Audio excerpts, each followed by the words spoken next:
of our hearts and the doubts and the fears that we are. Leave them all in the dark. This day gon' be the best day of our life. Head in the clouds, I keep climbing the higher I go. Something right now just feels right. So right, so right, so right. This day gon' be the best day of our life. The world's in my hands and the dream is alive. Won't let go. Something right now just feels right. So right, so right.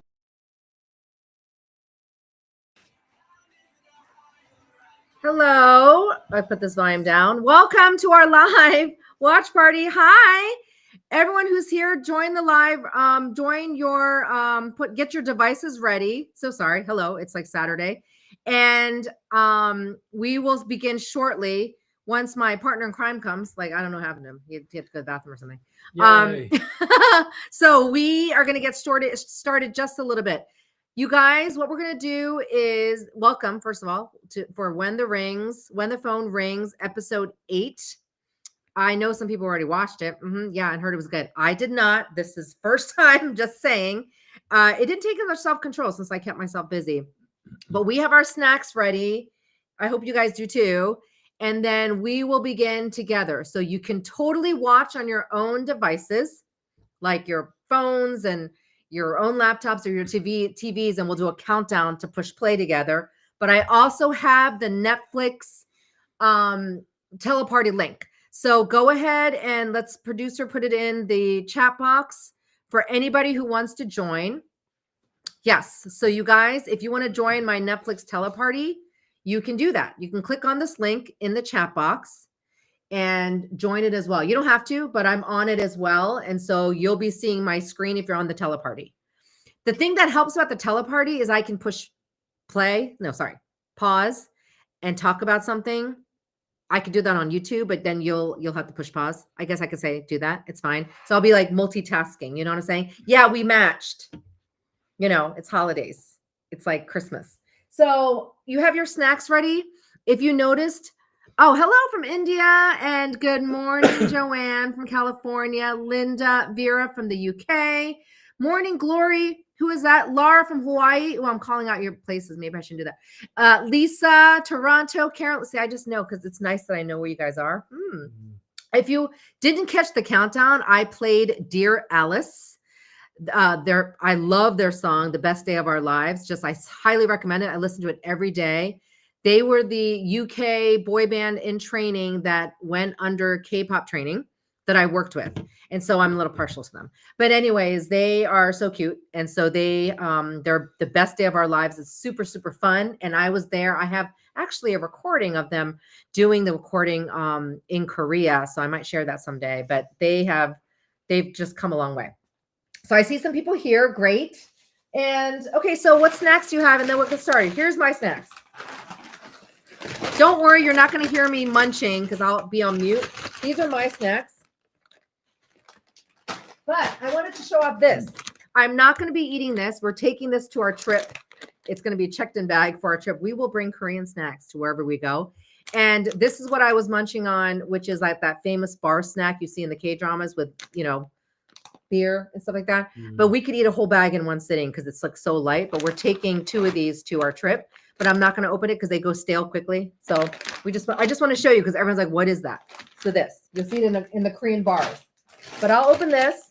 And then I have my Americano. It's Jimin. I don't drink these in Korea because the Korean Americano is so good, like the fresh ones. But here, yeah, I got to have these. All right, you guys ready? Morning. Let's see. Oh, Detroit. Oh, it must be cold there. Bet is calling in from Vancouver. Hello. All right. Well, we are going to get started because I don't know about you, but I'm super excited. Yeah. So then let me get this ready for you guys on your own devices. I'll count down to 3 and just push play. Okay. So, oh, by the way, skip the intro. That's what I'm going to do. Okay.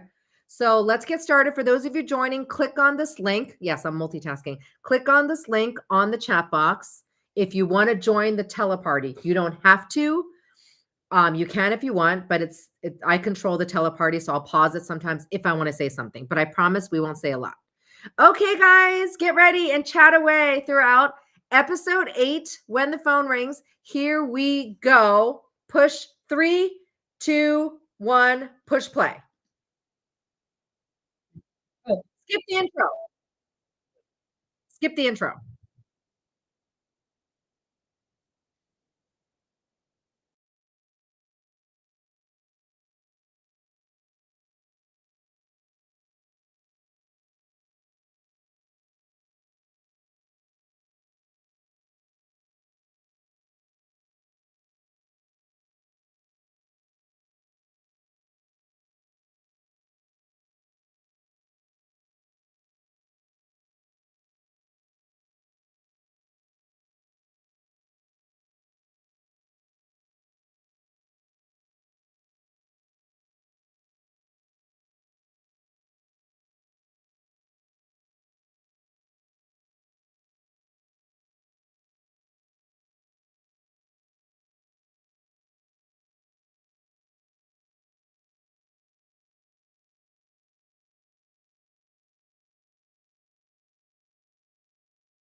Wow. Okay. Who's still on?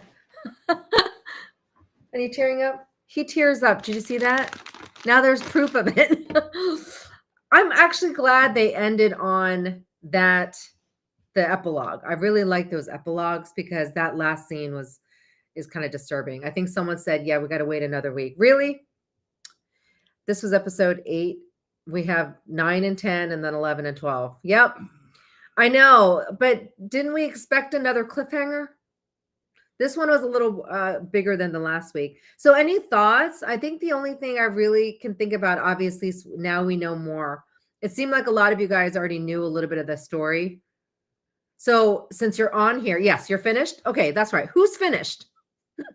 I just realized not everybody's on Netflix. Let me know if you're finished. In this one, they reveal, yeah, that he's not exactly who we all thought he was, but I think a lot of you guys already knew that.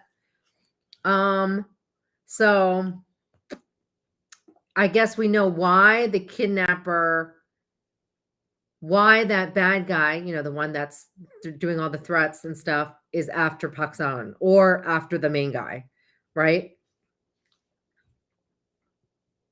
I was just going to say, you guys know that, right? Well, because I saw that scene where he was being drowned or tried to, his grandfather, the chairman, you could see it, that guy was trying to kill off the kid. And then the actor or Paksan, as we know it, witnessed it as a child. And it looked like the kid saw him see it. So, think about that. The kid's like, that kid didn't help me. So anyways, just summarizing. Okay, Zoe finished. I just kind of summarized. Any thoughts? I was trying to think. A little bit more thrilling in this one, but really good emotional things. I'm so glad that their relationship, like compared to a week ago, is that they're together. And like I'm enjoying their chemistry. I think that's why a lot of reason why we're really enjoying it between you and me is the chemistry is really good between them. And I think that is a big part of the enjoyability factor of this K-drama. What do you want to say? Did you guys see him tear up? Like he does that. The master is a real Paksan. I feel like the master is the mom, the mother-in-law. No, sorry, his mom, the one who said she had a message for the TV broadcast. Because it was always only by text, right? Yeah, and then remember the scene where the mother, this is Park Seo-eun's mom, the in-laws, basically, not Hong Lee-ju's parents. They're all unlikable, but the mom, Park Seo-eun's mom, as we know it, the short hair person. I guess they all have short hair. She spit wine. Do you remember we saw that? She spit wine on his grandfather's photo, not the father. So that's the interpretation there, that who does that? Wait. But she did that because she found out that he made a promise. No, she didn't find out the promise till this week. She That's true. spit out wine last week. We're just going through No, but yes, that's it, the Chebol family. Yeah, but that what happened between the families happened before they got married. Right. No, but I was just trying to say, remember the kid that, yeah, exactly. By the way, let me just tell you one mental health tip with anybody with like the severe mental illness diagnosis of antisocial personality disorder, which so far I've never diagnosed, because I think that is very seriously that sign of someone like a child showing that early on. And that is one of the diagnoses, like symptoms listed in our diagnostic manual of any kid that would kill an animal, Animal cruelty. Yeah, animal cruelty, any kind, and that's like a key symptom. So they got rid of that son, or they wanted to get rid of the son, but he obviously survived. The son who they believe is sick, and obviously it is confusing. So Jonathan got confused, but I was going to say she spit wine last week. I know it's the episode we all watched, on the chairman or the grandfather, who's obviously not alive. So she spit. So I think she hates him, and he might have been the one. I think he looked like he was one who was trying to drown the son. Did you see that? He looked like that Yeah, guy. yeah. So, no, it's not as being her son. I'm just thinking, yeah, that it's some sick child. They couldn't have a child like that who was, I'm just going to use this word, mentally ill. If you have a child that kills an animal, Mm. that's kind of sick, and you see it in real life too. Do you know what I mean? And so that is kind of like a sign of an adult, a child Yeah. that turns into adult who could kill in cold blood. So I guess they knew he was sick and just had to replace him. But I still think Part of the the story. mom spit in his portrait because he committed to that to the husband's family, that whatever he wanted, they had to do. No, I agree with that, but Yeah. she spit on him last week. We found out today. I know, but today's that understanding of Oh, yeah, what happened, right. back then. But I don't think they knew that they promised all this. Remember, she found out about that contract from the other family. Right. I think the chairman, it's clear that that chairman that she spit on chose the current Paksan and replaced him, kind of thing. Does that make sense? Mm. And he made her take her real son out of the picture. So that's my interpretation. So she must know he's alive. She knows he's alive. She said, I have a message for him. Because she's not talking to our current, right. Yeah, she's not talking to our current character that we all love. No, she's talking to her real son, who's most likely the kidnapper. That's what I think. Now the plot thickens. The mom was trying to get it right to the real son. She must know he's alive. Exactly. Yeah, exactly. So she knows he's alive. So that part of it is kind of interesting. I think that's like the fun part of the story. But it's like, but yes, it is pretty. I don't know how realistic it is. It's not realistic to like replace somebody, but it is realistic to have somebody when your own child kills off an animal. It's kind of serious. So I would take that seriously. Hopefully no one's ever done that. But that is, I just wanted to share with you. You open up, I don't have it on me because I'm not in my office, the diagnostic manual that I use to diagnose, to look at symptoms, because I still need that. You will see that under antisocial personality disorder, killing animals, animal cruelty. Yeah. Any other things? But I do love their relationship, and I do like at the end, Hong Hee-ju, because of their conversation on the cliff for that really pretty nighttime scene where he just needed affirmation, like I guess a confirmation that if she finds out something about him, that he's not the real person, can she accept that? And I think that helped her. I think she needed to hear that, right? Yeah. So I think it's not about her, I think now at this point she fell in love with this guy, or they're in love with each other, right? They always have been. He was always there for her. Which one of the boys did the mom lock inside the room? Well, what do you guys think? I mean, I was going to say the original son, the original biological son, who is the real Paksan. Question from the end of 7. How does Hao know everything that happened at the amusement park before the accident? Oh, did we know that he knew? I didn't even think of that. I thought he said to her, I took what he said to her at face value when at the end, when he was on the phone with her, he says, I just wanted you to come see me when you're relaxed and happy. She's the one who said, amusement parks are forbidden because that's the day of the accident. That's what happened. But I didn't think that he knew. He probably knew like later on and hearing about what happened to her. And so maybe, I'm sure he does know. Sorry if I'm answering this, Karen, but I took it as he did want her to be happy and relax her before seeing her. That's what I thought, for that scene, which was really cute. It is, no, the whole thing is confusing. It's best based on a webtoon. So for folks who've read it, I think it probably will make more sense. And then what's the deal with the dramas lately just bashing parents or just bad parent portrayal? This seems to be an influx of it lately. We've said that actually, like, like there's portrayals. So we were trying to analyze that.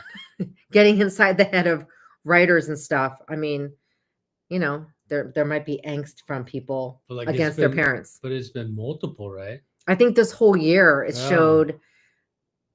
I don't want to say. I guess bad parenting is like kind of blunt, but parents who are just not good parents, and Mm. then marriages kind of broken up but coming back together. That's a little more hopeful, right? Mm. Marriages that started in divorce and they reconcile. Yeah. There's a few of those that I've seen, like Queen of Tears being one of them. But then, and then this one, obviously, where they didn't divorce, but they were like estranged. So, but we did mention that a lot of the dramas this year are like portraying a really bad parent. Mm. You know, that means something. So that's our own deep dive in our household. Someone was saying the biological son, poor boy, they must have made him to become a psycho, lack of love. Well, I mean, that's interesting. So that's interesting you say that, because I really believe nurture versus nature is legit, but I don't know if that's what happened first. That I don't think first of all, no one should do that, like lock up their son, but we're thinking dramatically, a drama. But I think she locked him up because they're what's the word? A high-powered family, and he was showing signs of honestly psycho behavior, which can happen in real life. Then you get them treatment. They chose not to do that and lock him up. So I don't know if the lack of love came first. I'm thinking what came first was that his behavior, which can happen. Yes, that is why they say it's a symptom of something to look at, you know? That's why antisocial personality disorder, I'm not trying to get all technical here, but these are seen in mass shootings. If you diagnose that person and they say they found that out to be the case when someone who does like a mass shooting. The biological family, but did he give him to the Chobo couple? I don't know. That is all of this is kind of twisted. That's just let's just be real. I don't know if the biological son is in that crowd. So I feel like he's the kidnapper. Parents have to go crazy. What is everyone wondering? The biological father, thoughts on who pushed her? No. I'm thinking it's that guy, the assistant guy. So like right now we're torn between, is it the assistant guy or is it the like the signing sunbed, right? The friend. Mm-hmm. Yeah. And then, I mean, good question. Why did the biological father, by the way, is he a biological father? Maybe Paksun's the real guy was an orphan. I mean, I don't know, you know? So, and this guy was just like his caretaker guardian who True. Kind of adopted him. I mean, don't know there's a that. lot of questions 'Cause there. he's a lot older. He's much older, Yeah. and I don't know if he was technically his father. You know, he could have been an orphan. I think I figured out who pushed her, but wanting to see him right. Oh, I see. Yeah, good idea. Don't spoil in case you know. I don't know. I don't know who pushed her.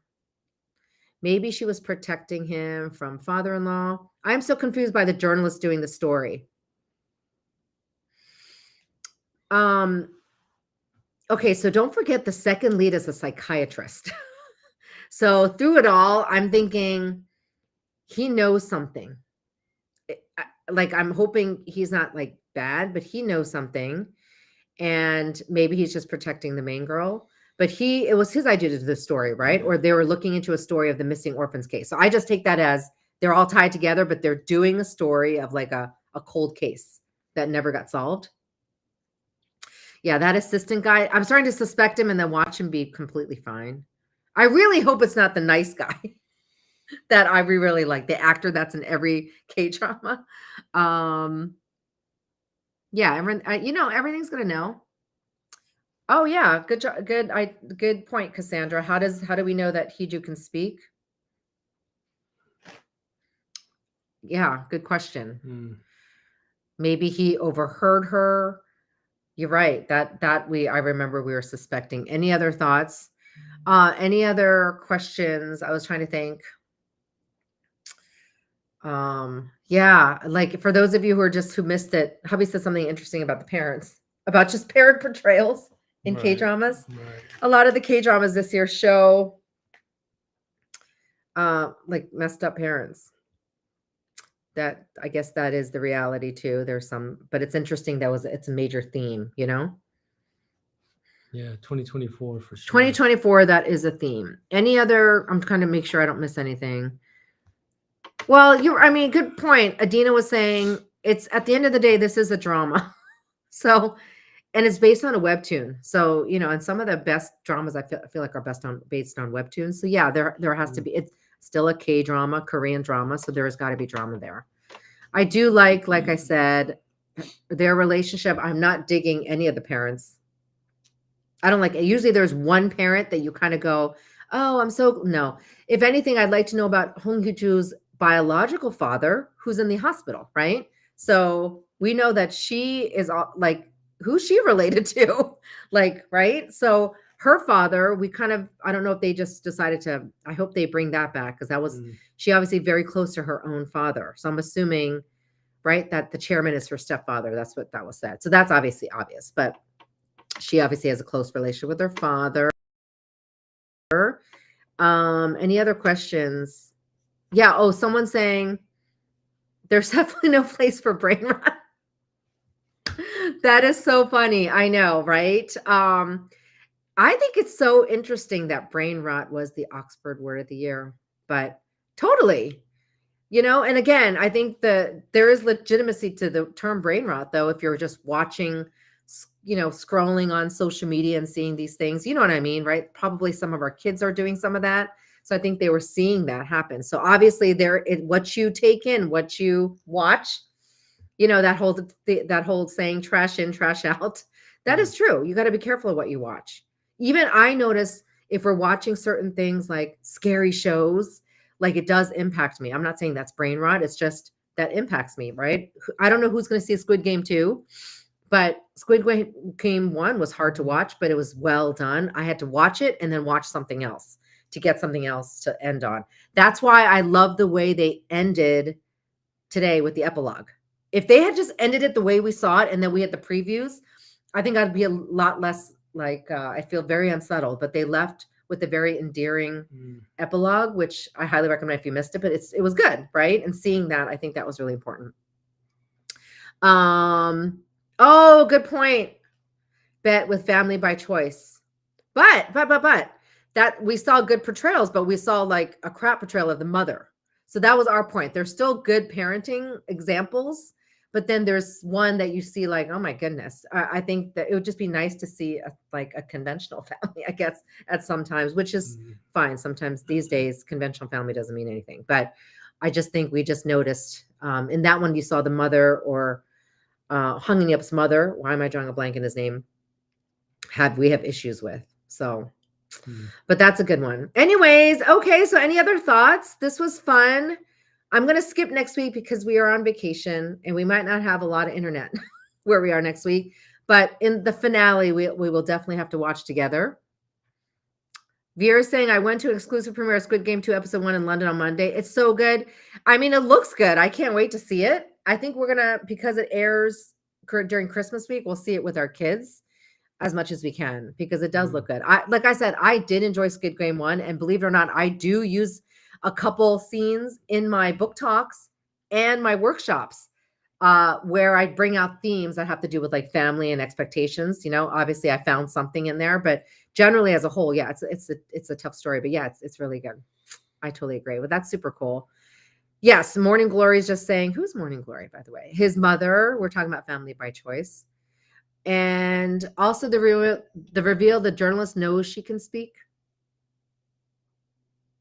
Does the journalist know that Hong Hyo-ju can speak? I might have missed that. Anyways, a lot of layers here, so I think it keeps everybody on their toes. I will say it's an unexpected drama that we all didn't know that we'd get hooked on, and what a great way to end the year. So very exciting to see it. That said, I guess we'll close things out because it's Christmas.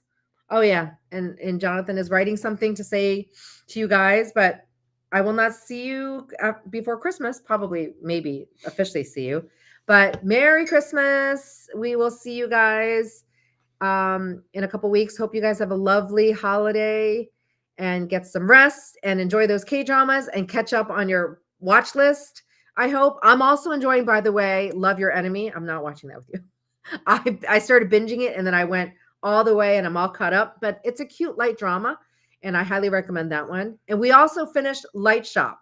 So Light Shop, I will say creepy in the beginning, but then it lightens up and really you start understanding the story and it kind of gets in your head about, wow, death and all these concepts, afterlife and all this stuff.